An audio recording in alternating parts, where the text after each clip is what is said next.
वडवणी तालुक्यातील उपळी गावाच्या मुस्लिम दफनभूमीपर्यंत पूल व रस्ता नसल्याने अंत्यविधीसाठी पार्थिव घेऊन नदीमधून धोक्याची कसरत।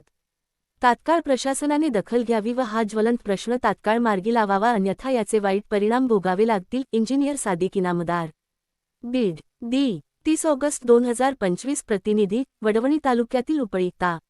वडवणी, जी. बीड येथे शेखर इब्राहिम यांचा मृत्यू झाल्याने दफनविधीच्या वेळी आलेल्या अडचणींमुळे मुस्लिम दफनभूमीपर्यंत नदीवरील पूल बांधणे व रस्ता निर्माण करण्याची मागणी गावकऱ्यांनी शासनाकडे केली आहे।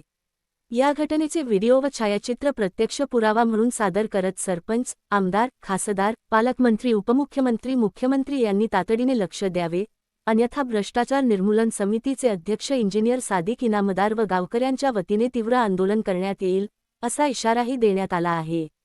उपळी गावातील मयत शेखर इब्राहिम यांच्या दफनाविधीसाठी गावातील कब्रस्तान, दफनभूमी येथे घेऊन जाताना नदी पार करण्यासाठी मोठी कसरत करावी लागली।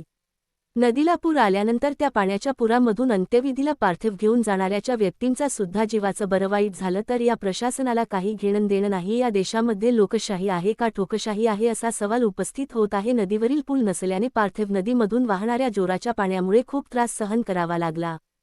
ही घटना व्हिडिओतही कैद झाली असून ती सोशल मीडियावर व्हायरल झाली आहे।